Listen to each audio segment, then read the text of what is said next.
bersama-sama kita berzikir lagi. Subhanallah walhamdulillah wa la ilaha illallah wallahu akbar. Silahkan kalau masih ada, silahkan dibagikan. Wala ilaha Allahu akbar. Sekarang kita salawat. Sallallahu ala Muhammad. Angkat suaranya Ibu. Sallallahu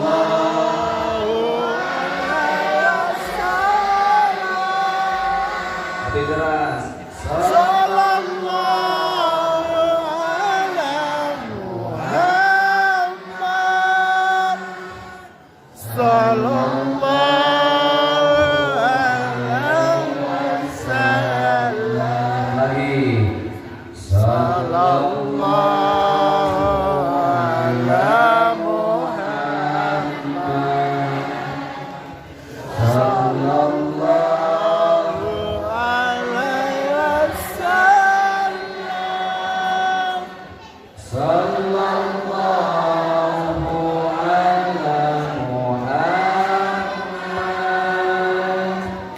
Sallallahu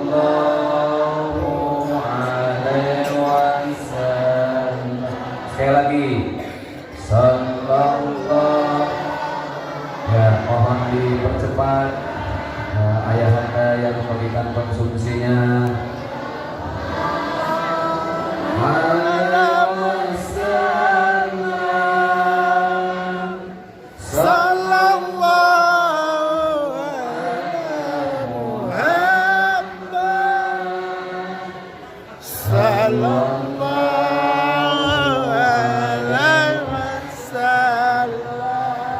Baik, sudah selesai? Baik, kita lanjut lagi. Saya doakan Bapak Ibu yang tadi sudah menyisihkan rezekinya, mudah-mudahan Allah sehatkan badannya, amin. Allah murahkan rezekinya, amin.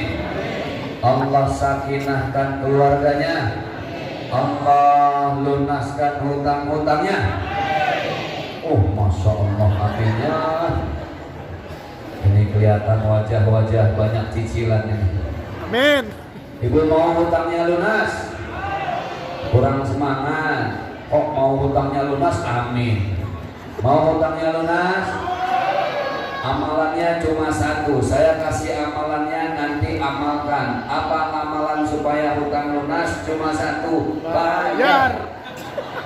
Insya Allah lunas hutangnya. Baik, kita ngaji dulu. Bapak Ibu yang dimuliakan oleh Allah Subhanahu wa taala. Suatu hari malaikat Jibril diutus kepada baginda Rasulullah sallallahu alaihi wasallam. Diutus untuk apa? Kali ini bukan untuk menyampaikan wahyu. Karena tugas malaikat Jibril apa? Menyampaikan wahyu. Ini sebelum saya lanjut Bapak Ibu, alhamdulillah cuma di masjid ini jamaah dikasih konsumsi, ustadznya enggak.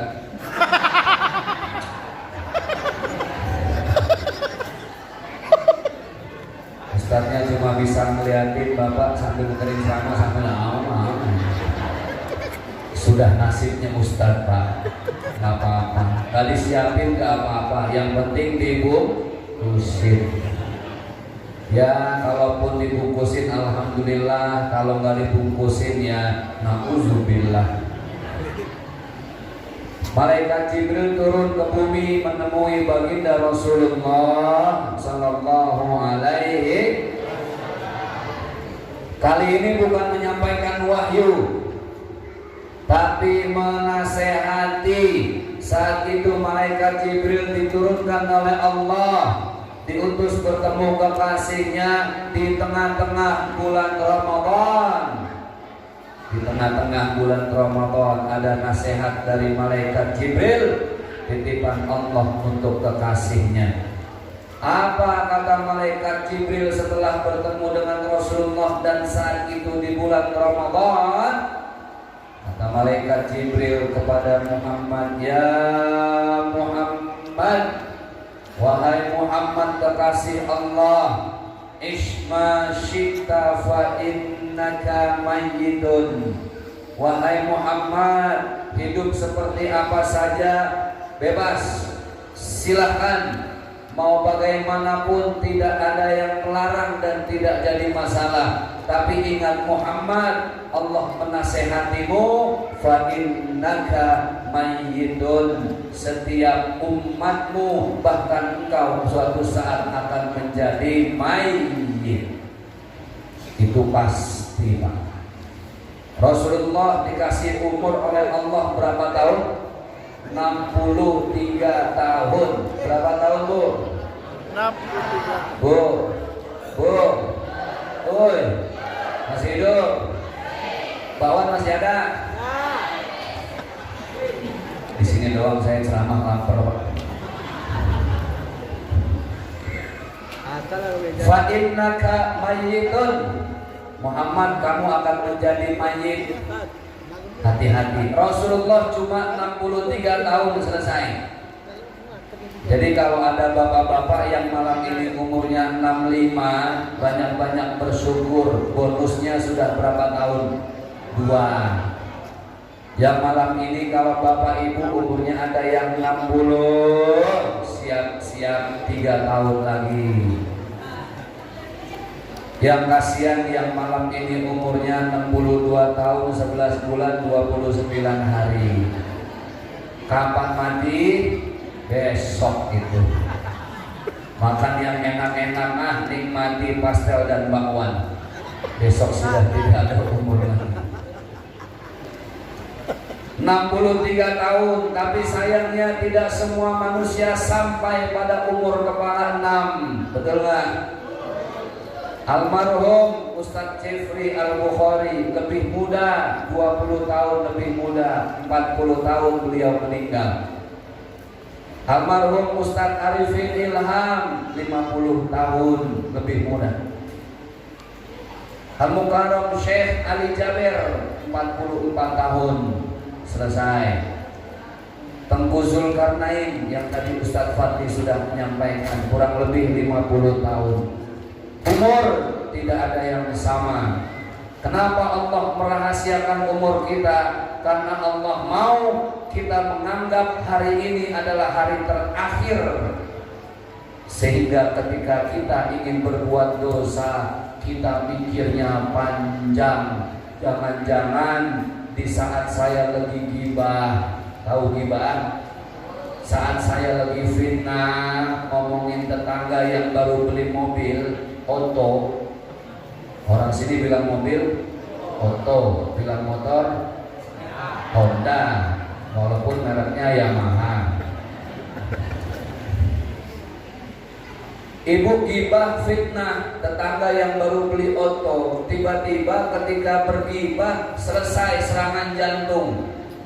Nauzubillah min.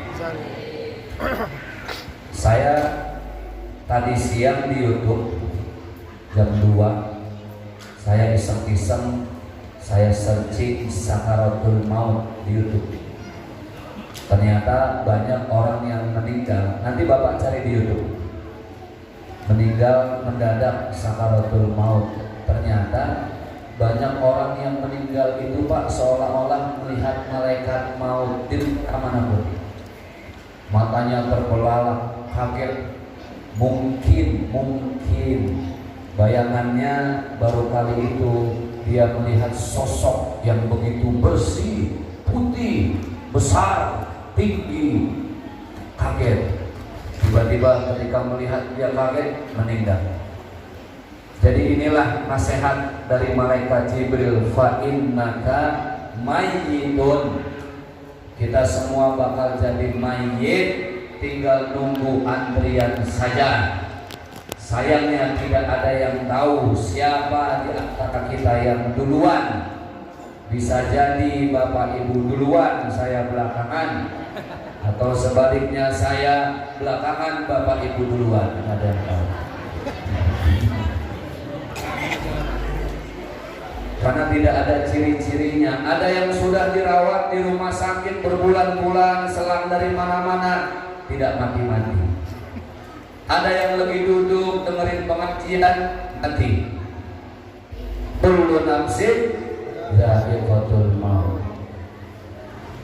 Makanya hati-hati, ibu-ibu, kalau suaminya meninggal, ibu tidak bisa langsung dinikahi laki-laki lain.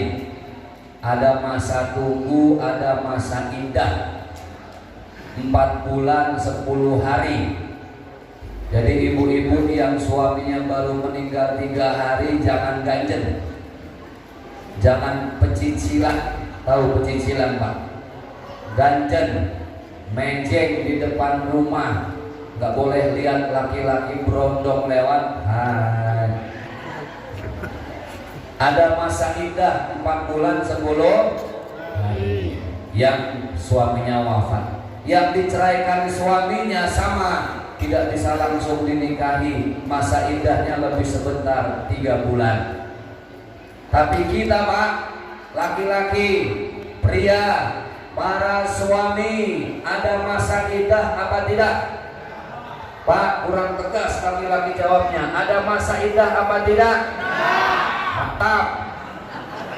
Malam ini bapak istrinya mati, besok habis subuh bapak nikah lagi, boleh apa tidak? Tapi tidak tahu diri Pak. Jangan mentang-mentang gak ada masa indah Pak, boleh aja. Udah niat ini kayaknya. Wa innaka mayyitun. Ada seorang suami, istrinya meninggal, dikubur.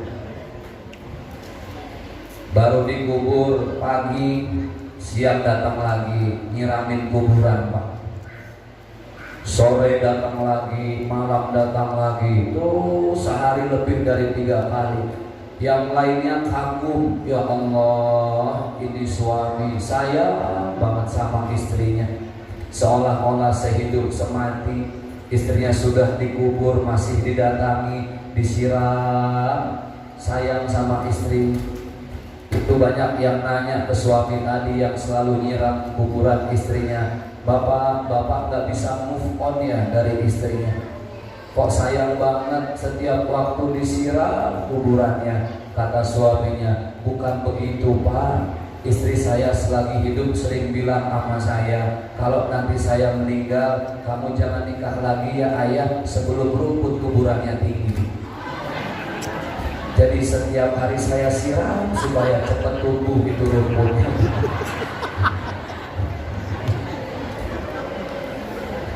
Fa innaka mayyitun. Setiap kita akan menjadi mayyit. Weh, jangan sombong. Ini nasihat diberikan malaikat Jibril pas bulan Ramadan. Apa nasihat yang kedua? Ya Muhammad, wahai Muhammad, i'mal ma syi'ta. Lakukan yang ingin kau lakukan Muhammad. Bebas. Mau berbuat kebaikan, silakan. Mau berbuat keburukan, tidak ada yang melarang. Bebas. Engkau punya pikiran dan hati, tentukan masing-masing dan sendiri-sendiri. Tapi ingat Muhammad, fa innaka majziyun bihi. Kata Allah, Muhammad, setiap perbuatan itu ada ganjarannya. Faman ya'mal mithqala dzarratin khairan yarah wa man ya'mal mithqala dzarratin, walaupun sebesar biji zarrah keburukan, Allah akan ganti dengan keburukan. Kebaikan yang kita lakukan di dunia Allah ganti nanti di akhirat juga dengan kebaikan. Allah sudah menunggu nanti di hari kiamat di akhirat. Maliki yaumiddin. Allah itu rajanya hari pembalasan. Jadi Bapak tenang, mungkin Ada satu hari di mana istri kita pas kita pulang kerja Pak, kita ke kamar mandi, celana kita gantung di belakang pintu. Istri kita ngambil, mungkin niatnya mau naruh di tempat baju kotor. Tidak sengaja dia melihat dompet. Dompetnya dikeluarin, ada uang di dalam dompet 120.000. Kata ibu, saya ambil 20.000, pasti suami saya nggak tahu. Padahal suaminya lagi ngetes malam itu. Kenapa? Karena di kamar sudah 2 minggu ada tuyul betina. Duit recehan hilang terus. Suami tidak melihat ibu mengambil uang, tetapi subhanallah, siapa yang maha melihat? Allah. Emang jadi perempuan enak ya Pak? Nikmat Bu jadi perempuan, ibu bersyukur jadi perempuan. Sekarang ibu suami istri, ya.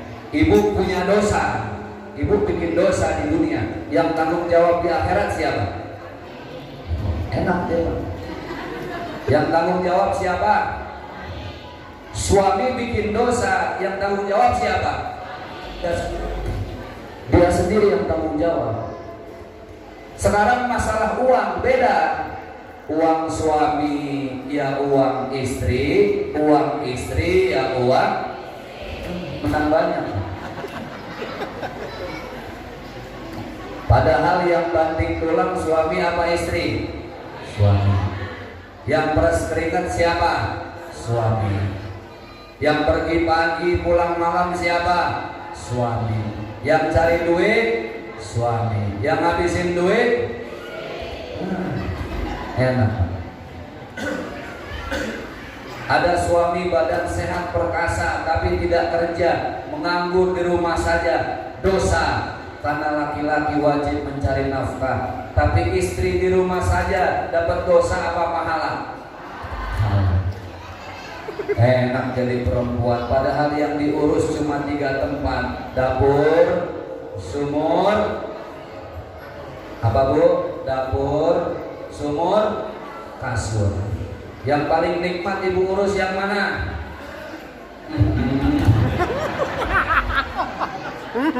Jawabnya malu-malu tapi kedengeran sama telinga saya. Fa innaka majziyun bihi. Bapak Ibu, saya pesan yang sekarang sedang Allah kasih amanah. Mohon maaf lahir batin ayahanda abangku semua yang sedang diberi amanah menjadi RT, RW, lurah, camat. Ini amanah. Allah akan tanya pertanggungjawabannya. Kullukum ra'in wa kullukum mas'ulun an ra'iyatihi. Setiap pemimpin akan ditanya pertanggungjawabannya nanti di akhirat, termasuk kita pemimpin rumah tangga.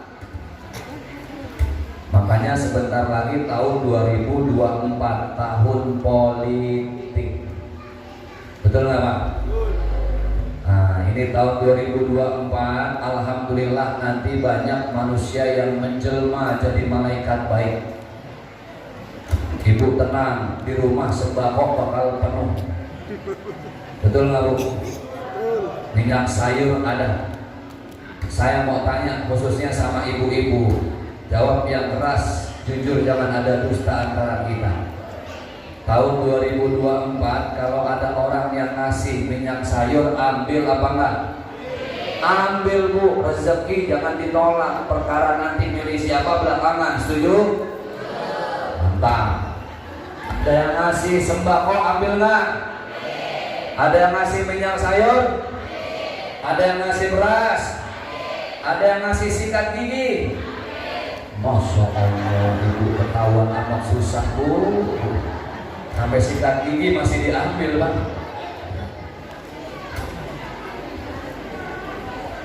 Bapak Ibu abangku semua yang ingin mencalonkan jadi apapun jabatannya, niatkan lillahi ta'ala.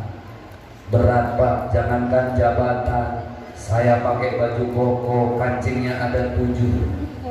Satu kancing Allah akan tanya, dari mana kancing itu dan digunakan untuk apa? Baru 1 kancing. Saya punya orang tua angkat di Cilegon, Pak. Suami istri jamaah umroh saya. Masa lalunya kelam, ini suaminya judi, narkoba sudah pernah dia lalui. Alhamdulillah rezekinya bagus, nikah dengan seorang anak ustazah. Bahkan anaknya kemarin saya kesana sudah ada yang hafal 30 juz, padahal baru selesai sanawiyah. Masa lalunya kelam. Setiap ketemu sama saya cerita, sebelum cerita sudah menetes air matanya. Pak Ustadz, selalu hadir rasa takut di hati saya. Takut kenapa Bang Haji? Takut tobat saya tidak diterima. Dia bilang, saya cuma minta satu, Ustadz boleh gak kalau saya minta dimiskinkan oleh Allah, supaya betul-betul saya nanti di yaumul hisab bebas. Betul Pak? Allah kasih sakit sampai 5 tahun lebih, habis semua hartanya, habis semua bandanya. Ketika habis semua hartanya, Allah ambil nyawanya. Ternyata doanya diijabah oleh Allah. Kenapa? Semakin banyak harta kita, jangan lupa harus semakin banyak zakat, infak dan sedekah, Bapak. Hati-hati, Allah sudah sampaikan, alhaakumut takatsur, bermegah-megahan melalaikan kita, hatta zurtumul maqabir, sampai kita masuk ke dalam liang lahat kita masing-masing. Dunia sementara, tapi akhirat adalah selamanya. Saya tanya, senikmat-nikmatnya tidur itu bukan kasurnya merek apa? Betul nggak Bu? Tidur yang paling nikmat kalau lagi apa? Ngantuk Pak. Ngantuk. Di atas karpet pun jadi, di atas lantai pun jadi, banyak nyamuk tidak terasa, nikmat. Bapak Ibu tidur di dalam rumah mewah, di atas kasur, kasurnya spring bed, empuk pakai per, mereknya King Coil. Harganya 32 juta, nyicil 8 tahun. Kira-kira setiap tidur tenang apa tidak? Kepikiran apa? Silat. Hutang. Makanya saya tadi catat sebelum berangkat, you can buy a house but not a home. Do you understand? Yes aja biar cepat Bu. You can buy a house. Kita bisa membeli rumah, but not a home.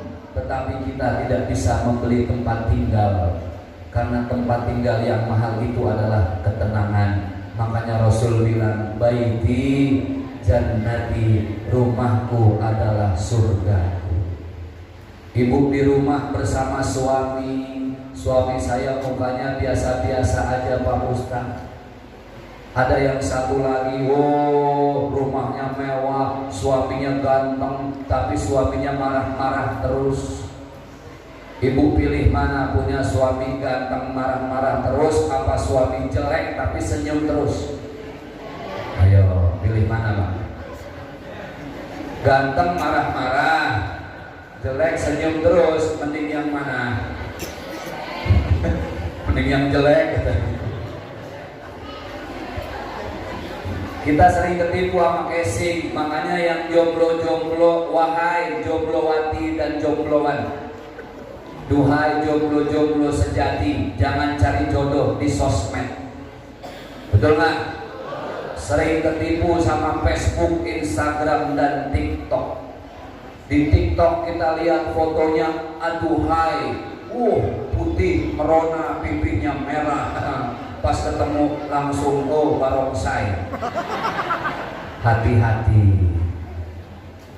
You can buy a house but not a home. Rumah bisa dibeli, tapi tempat tinggal harus adanya di hati. Yang kedua, you can buy a clock but not time. Kita bisa beli jam tangan, kita bisa beli jam dinding, tapi kita mustahil membeli waktu. Sesuatu yang paling jauh dengan kita apa? Masa lalu. 1 detik yang baru saja kita lewati, siapa yang bisa balik ke sana? Tidak ada. Sesuatu yang paling jauh adalah masa lalu, dan sesuatu yang paling dekat dengan kita adalah kematian kita masing-masing. Hati-hati, jam tangan bisa dibeli, tapi waktu mustahil untuk kita beli. You can buy a bed but not sleep. Ibu bisa beli ranjang tempat tidur, tapi ibu tidak bisa membeli tidur yang nyenyak. Karena tidur yang nyenyak itu setelah kita memaafkan kesalahan orang, dan kita sudah minta maaf kalau kita punya salah, itu sebaik-baiknya tidur. Orang yang paling susah tidur siapa? Orang yang iri dengki dalam hatinya. Tidurnya uring-uringan, susah. Baru 5 menit kepikiran tetangga baru ganti mobil. Tetangga baru ganti mobil, dia ganti penyakit. Tetangga ganti Honda, dia ganti resep. Tetangga ganti kulkas 2 pintu, dia ganti dokter. Hidup yang seperti ini nikmat apa tidak? Tempat tidur mahal bisa kita beli, tapi tidak dengan kualitas tidur. Yang berikutnya, you can buy a book but not knowledge. Bapak bisa beli buku, tapi pengetahuan itu tempatnya dari kehidupan. Kehidupan itu sekolah yang paling mahal, Pak. Berapa banyak orang yang lulus S3 bahkan profesor, tapi Masya Allah hidupnya harus diakhiri dengan bunuh diri. Tapi berapa banyak orang yang SD saja tidak lulus karena berkah sayang sama ibunya, mencium tangan ibunya bolak-balik, melayani ibunya, hidupnya berkah. Apa itu berkah? Berkah itu artinya cukup. Ada orang gajinya cuma 2,5 juta sebulan, tapi dia merasa cukup. Itulah berkah. Berapa banyak orang yang gajinya 2 miliar, tapi selalu merasa kurang, berarti hidupnya jauh dari berkah. Satu lagi yang terakhir, you can buy blood but not life. Ibu bisa membeli darah, tapi tidak bisa membeli hidup. Karena hidup Allah kasih cuma sekali, maka yang sekali hiduplah yang berarti. Maka pesan malaikat Jibril yang terakhir apa? Ya Muhammad, wahai Muhammad, ahbib ma syi'ta fa innaka mufariquhu. Wahai Muhammad, cintai yang ingin kau cintai, istri, anak-anak, kendaraan, tapi ingat Muhammad, fa innaka mufariquhu. Setiap kalian akan terpisah dengan apa yang dia cintai, dengan yang namanya sakaratul maut. Selesai sudah. Apa yang bisa membantu kita? Tidak ada, kecuali amal kita masing-masing. Makanya subhanallah Bapak Ibu yang berbahagia, kenapa Allah turunkan bulan Ramadan? Karena di bulan Ramadan kesempatan kita untuk dilipat gandakan segala pahala dari setiap kebaikan kita. Di sini waktunya selama 1 bulan Bapak Ibu mengangkat tangan minta ampun sama Allah. Ya Allah, ampuni dosa yang Bapak Ibu minta cuma 1 dosa, tapi yang Allah hapus di bulan Ramadan ini ribuan dosa dari Bapak Ibu, padahal yang minta dihapus cuma 1. Makanya Ramadan disebut dengan Syahrul Maghfirah, bulan ampunan dari Allah Subhanahu wa Ta'ala. Inilah 3 nasihat tadi. Ibu yang masih ingat mau dicatat silahkan. Yang pertama, ingat kita akan menjadi my hero. Yang kedua, apapun yang kita kerjakan pasti ada ganjarannya. Ustadz, saya punya salah sama orang lain. Bagaimana nasib sakaratul maut saya? Bapak Ibu punya salah sama orang lain, minta maafnya sama Allah. Allah belum bisa maafkan. Karena itu adalah kewajiban ibu kepada sesama manusia, namanya hablum minan nas. Kata Allah, tidak akan aku maafkan dosa engkau kepada orang lain sebelum engkau yang meminta maaf terhadap orang itu. Ini bulan Ramadan, Makanya sebaik-baiknya permintaan maaf sebelum bulan Ramadan, mumpung masih hari pertama, mumpung kita masih hidup dan nafas. Bapak Ibu yang selama ini berkelahi sama tetangga, sama saudara, tidak akur-akur sudah berbulan-bulan, bertahun-tahun, jangan sungkan minta maaf. Jangan sungkan minta maaf. Tidak akan pernah menjadi hina orang yang minta maaf itu. Ada orang yang tidak minta maaf padahal dia jelas-jelas salah. Saksikan sakaratul mautnya begitu sulit gara-gara dia tidak mau meminta maaf, hanya urusan gengsi saja. Pak Ustadz, saya sudah minta maaf tapi nggak dimaafin sama orangnya. Datang lagi, bawa gorengan, bawa pastel dan bakwan ke rumah tetangga. Pak, maafin saya, tidak ada maaf bagimu. Bapak pulang lagi besok, datang, jangan gorengan, kalau besok yang lebih mahal lagi, martabak, bawa 2 dus. Masa iya orang dibawain martabak kita minta maaf nggak dimaafin? Sudah bawa martabak 2 dus belum dimaafkan, besoknya datang lagi, jangan cuma martabak 2 dus, kalau perlu martabak gerobak sama abangnya bawa, supaya kita dimaafkan. Hati-hati Pak dengan kesalahan kita. Banyak-banyak introspeksi. Kenapa? Karena nanti dari mulai sakaratul maut sampai ke akhirat, berat kita menghadapi hidup sampai di alam sana serba sendiri, tidak ada yang menolong kita. Justru itu Bapak Ibu Ustadz, ada saya punya salah sama orang lain. Saya ingat dulu waktu 5 tahun yang lalu saya ngezolimin dia, saya maki-maki dia, orangnya sudah meninggal. Bagaimana? Cari dulu keluarganya masih ada apa tidak.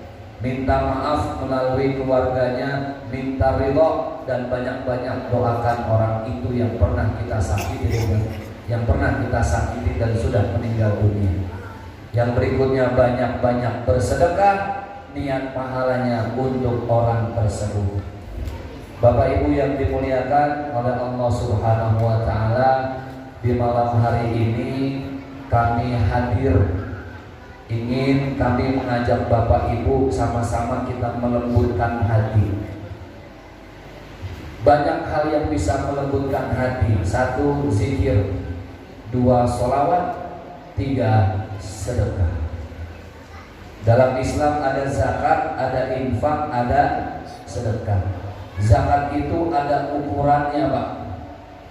Zakat fitrah nggak bisa malam ini, betul nggak? Ibu yang mau zakat fitrah kapan bisanya? Akhir Ramadan, jelang Idul Fitri atau Lebaran. Zakat fitrah tidak bisa sembarangan.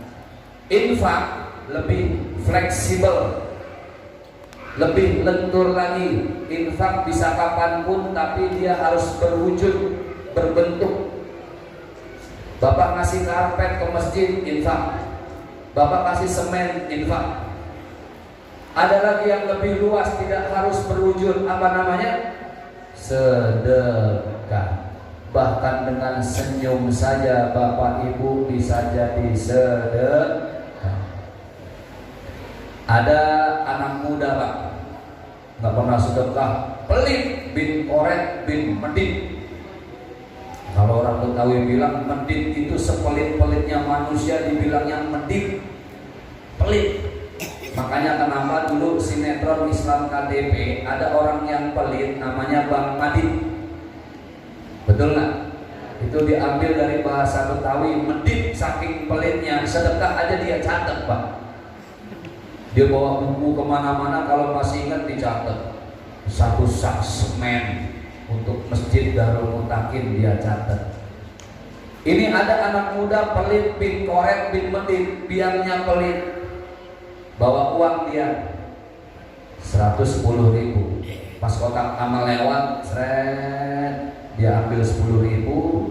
Dia mikir, mau 10.000 aja mikir, masukin apa enggak ya? Dimasukin, pulang nggak kebeli Indomie, nggak beli sirup marjan. Ya sudahlah, bismillah, nggak enak sama yang sebelah, udah ketin aja dimasukin. nyesel. Itu kotak amal diliatin sama dia, waduh masih ada kemungkinan balik nggak ya? Diliatin, tiba-tiba yang sebelah kakek ngeluarin uang 100.000 mau sedekah. Inilah manusia, ketika ada yang sedekah banyak dia mau numpang. Apa kata anak muda, kakek mau sedekah 100.000, masukin kek, bismillah kek, jangan ragu, sorga untuk kakek. Apalagi ini bulan puasa, kalau kakek masuk sorga, ingat ajak-ajak saya. Ada yang mau masuk sorga numpang, dimasukin 100.000, masya Allah itu kakek sedekah 100.000. Anak muda nanya, kek, apa tipsnya supaya saya bisa bersedekah tidak hitung-hitungan seperti kakek? 100.000 loh kek, besar. Si kakek bilang apa? Nak, itu uang yang 100.000 tadi ada di atas lantai. Saya angkat, saya mau tanya ini uang siapa? Belum saya tanya, kan sampean sudah nyuruh saya masukin kek, masukin, saya masukin. Anak muda nanya, itu uang siapa? Ya uang situ tadi. Lihat, masukin 10.000 aja stres, 100.000 uang dia dimasukin orang, pulang ke rumah seminggu meriang badannya. Jadi sedekah itu susah, maka malam hari ini kami hadir bukan untuk memaksa sedekah. Kami hadir ke sini ingin melayani sedekah. Bapak Ibu yang ingin membantu pesantren, pesantrennya ada jelas. Yang masih ragu mau lihat langsung ke TKP-nya silahkan. Di Rimbo Panjang Jalan Swadaya ada 43 santri, lokalnya sudah ada. Pembinanya langsung dari Jakarta. Saya sebelum kerjasama dengan lembaga ini saya pelajari dulu, Pak. Saya lihat dulu pesantrennya. Saya juga tidak mau terjebak dalam dosa. Maka alhamdulillah Bapak Ibu, kami hanya melayani sekali lagi yang ingin berinvestasi akhirat melalui pesantren ini. Ini waktu yang tepat karena ini awal bulan Ramadan, Allah lipat gandakan pahala kita. Saat saya lihat uangnya, kalau cuma niat saja boleh enggak? Yang cuma niat saja silahkan, tidak harus ada uangnya. Kapan uangnya? Bebas, kapan saja. Boleh besok, boleh seminggu lagi, kapan Allah bukakan pintu rezeki silahkan. Oh jadi gitu Ustaz konsepnya? Iya, kami hanya mencatat niat yang belum ada uangnya. Saya ada uangnya Pak Ustaz, cash, boleh nggak? Yang ada uang cash silahkan. Uang cash saya ada di rumah Pak Ustaz. Silahkan Ibu ambil dulu, kami tunggu di sini. Siap Ustaz, jangan kemana-mana, saya pulang dulu ke rumah, Ustaz tunggu di sini. Saya tanya, Ibu rumahnya di mana Bu? Di Aceh Pak Ustaz. Lebaran haji baru kita ketemu lagi di sini. Berarti transfer kalau gitu, jangan kasih cash, nanti juga ada hadiah. Tenang, kami tidak memaksa sedekah. Yang baru ada niat silahkan. Nanti saya akan tawarkan beberapa nilai, Ibu sanggup nilai berapa? Bismillah, niat. Rezeki bukan urusan saya Pak. Niat hanya kami catat, itu kewajiban kami. Tetapi rezeki urusan Allah. Berapa banyak orang yang mau sedekah untuk pesantren ini cuma berawal dari niat, akhirnya Allah bukakan rezeki dari pintu yang tidak diduga-duga. Selengkapnya dan informasi yang lebih sempurna lagi, berikutnya guru kita Ustadz Fadli akan menyampaikan arahan kepada Bapak Ibu yang ingin menanam saham akhirat melalui pesantren dan santri di Kampung Zikir Madani. Fadl Ustadz. Baik Bapak Ibu jamaah yang dimuliakan